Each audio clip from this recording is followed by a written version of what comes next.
할렐루야, 샬롬. 최영건 목사입니다. 여러분 안녕하셨죠? 편안하셨지요? 참으로 목사는 하나님 말씀을 가지고 평생을 살아가는 업이 바로 목사의 일입니다. 그런데 늘 부끄럽게 생각하는 것은 뭐냐?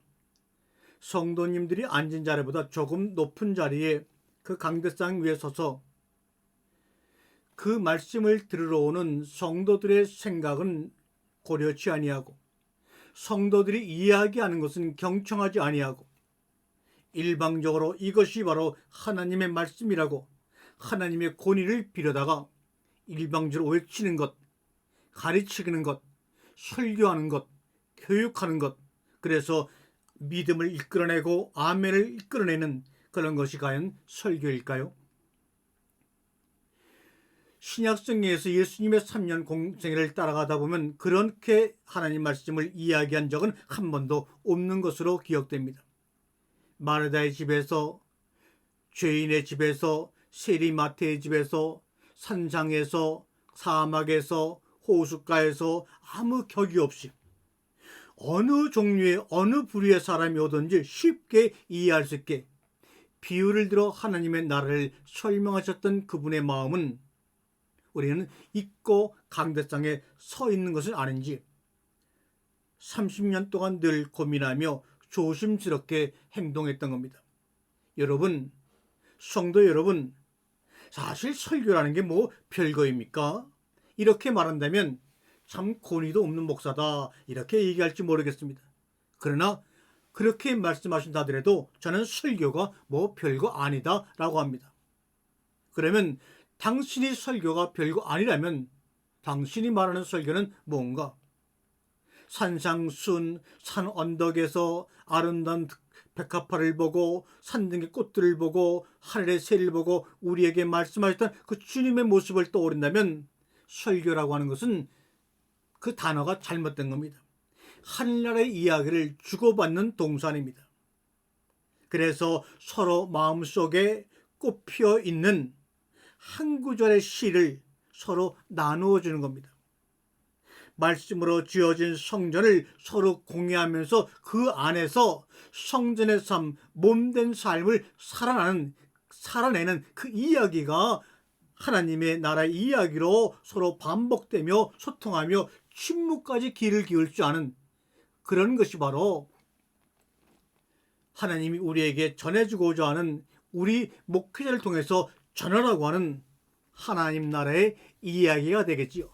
그래서 설교라는 말은 윗사람이 아랫사람에게, 권위를 가진 사람이 권위가 없는 사람들에게, 높은 자가 낮은 자에게, 성생이 제자들에게 설교, 설득하여 가르친다는 거 아닙니까? 이거는 용어 자체가 잘못되어 있죠. 그래서 오늘 이 말씀을 생각해 보았습니다. 만약에 나무가 창조 셋째 날에 지어진 나무가 사람처럼 말을 할 수 있다면 수천 년 동안 묵묵히 그 자리에서 사람의 태어남부터 사람의 마지막 이 세상을 떠날 때까지 수천, 수만, 수십억의 그 사람들을 지켜본 나무가 말을 할 수 있다면 얼마나 할 말이 많을까 싶습니다. 그러나 나무는 자기가 지켜 보호한 우리들에 대해서 말을 하지 않습니다. 침묵 가운데 나무가 하는 소리를 들어야 합니다. 나무가 나무 자신에 대해서 하는 그 침묵의 소리를 들을 수 있을 때 올해는 하나님의 창조의 셋째 날을 지나서 넷째 날, 다섯째 날, 여섯째 날 안식으로 들어갈 수가 있는 것입니다. 안식이 바로 이야기가 넘쳐나는 겁니다. 설교는 안식 가운데서는 이루어질 수가 없습니다. 집에 들어와서 부모와 함께 식탁에 둘러앉아 밥을 먹고 있는 그 자녀들에게 그 시간을 빌려서 이놈들 오늘 만나면 또 만나기가 힘드니까 설교를 한번 대박해봐야 되겠다 하면은 그것이 뭡니까? 그거는 성전도 아니고 가정도 아니지요. 나무는 말을 합니다. 겉으로 나무의 중심을 잡기 위해선 안으로 참으로 많이 아팠다고, 뿌리를 깊이 내리기 위해선 눈물겨운 참을성을 키워야 했다고, 싱싱한 푸른 잎사귀를 달기 위해서는 기다림의 긴 시간이 필요했다고 말하고 싶을 겁니다.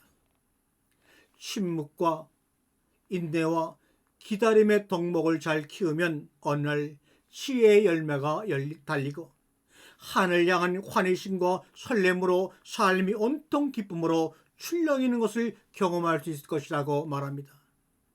사랑의 승리자가 되려면 끝까지 겸손하게 나 자신을 낮추며 말을 줄이고 듣는 연습을 많이 해야 한다고 고백하는 나무입니다. 고독과 친해질수록 하늘도 잘 보이고 옆 사람의 마음도 잘 헤아릴 수 있다고 넌지시 일러주는 나무. 시인과 철학자와 친구의 모습으로 늘 새로운 깨우침을 주는 나무를 저는 참으로 사랑합니다. 안식의 날 십자가의 나무를 진정으로 사랑합니다. 안식 가운데 일곱째 날 가운데 들어간 자만이 하나님 나라의 이야기에 두근거림이 넘쳐 셋째 날의 나무가 십자가의 나무로 보이고 십자가의 나무가 창조 셋째 날의 나무로 같은 나무로 보이게 되는 겁니다. 나무에 그의 경건하고 진지하고 고요한 목소리를 들으면 몸의 아픔도 잠시 잊게 되고 예기치 않던 인간관계 갈등과 소용돌이로 불편하고 괴로웠던 마음에도 이내 평화가 찾아옵니다. 저는 나무가 많은 시골에서 오늘도 나무의 사랑법을 가까이 배울 수 있어 행복한 목사나무입니다. 목사나무입니다. 그러나 나무는 어디에 있든지 사람들의 관심을 받지 못합니다. 맞습니다. 나무가 많은 시골에서 오늘도 나무의 사랑법을 배우며 고독을 이겨나가서 행복한 목사나무 최한권입니다.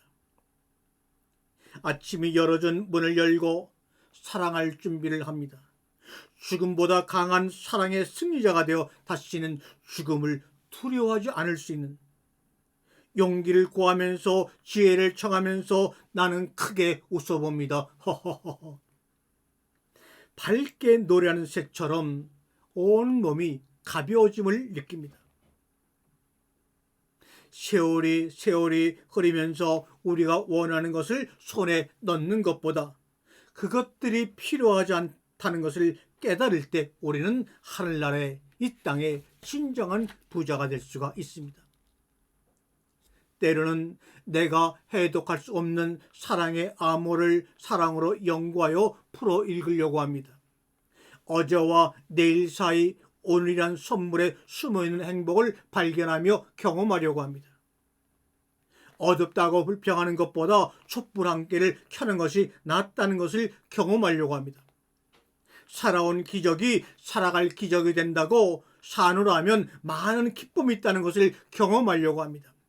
삶은 순간순간의 있음입니다. 그 한때를 최선을 다해 최대한으로 살아가 보려고 합니다. 여러분들도 함께 이 삶의 여정을 따라해보지 않으시렵니까? 마더 테레사 수녀는 괴로움의 원인이 되는 쓸데없는 말들을 삼가는 혀의 침묵뿐만 아니라 눈과 마음 그리고 지성의 침묵도 잘 지키라고 말했습니다. 타인의 결점을 찾기를 멈추는 눈의 침묵, 험담과 소문을 실어 나르는 소리를 막는 귀의 침묵, 이기심과 미움, 질투와 탐욕을 피하는 마음의 침묵, 거짓됨과 파괴적인 생각, 의심과 복수심을 차단하는 지성의 침묵을 지키도록 늘 깨어있으라고 강조하셨습니다. 구름은 어디에도 매이지 않는 자유의 상징입니다. 그래서 예수님은 구름을 타고 오신다고 하지 않으셨을까요? 구름은 머물면서도 흘러가는 그리움의 상징입니다. 밤에도 구름은 흘러갑니다. 저도 이 시간 한 점의 구름이 되어 볼까 합니다. 여러분 어떠십니까? 우리가 서로서로 한 점의 구름이 될 때 구름을 타고 오신다고 약속하신 예수 그리스도 만나는 그 시간을 단축하여 두근거림과 떨림의 순간 속으로 들어가지 않을까요? 아멘. 아멘. 아멘. 사랑하는 여러분, 우리가 짧은 세상에 살아있는 동안 우리 그냥 오래오래 고맙다는 말만 하고 살아가기를 소원합니다. 고맙다, 고맙습니다. 시청자 여러분, 고맙습니다. 구독자 여러분, 고맙습니다. 이 방송의 말씀을 통하여 힘을 내기로 결단하는 여러분, 정말로 고맙고 고맙습니다. 고맙다는 말만 하고 살자. 이 말 속에 들어있는 사랑과 우정, 평화와 기도를 시들지 않는 꽃으로 우리 함께 만들어 갔으면 합니다. 죽어서도 지지 않는 별을 뜨게 하는 사회가 되기를 소망합니다. 사랑하는 친구야, 사랑하는 친구야, 설교가 뭐 별거인가?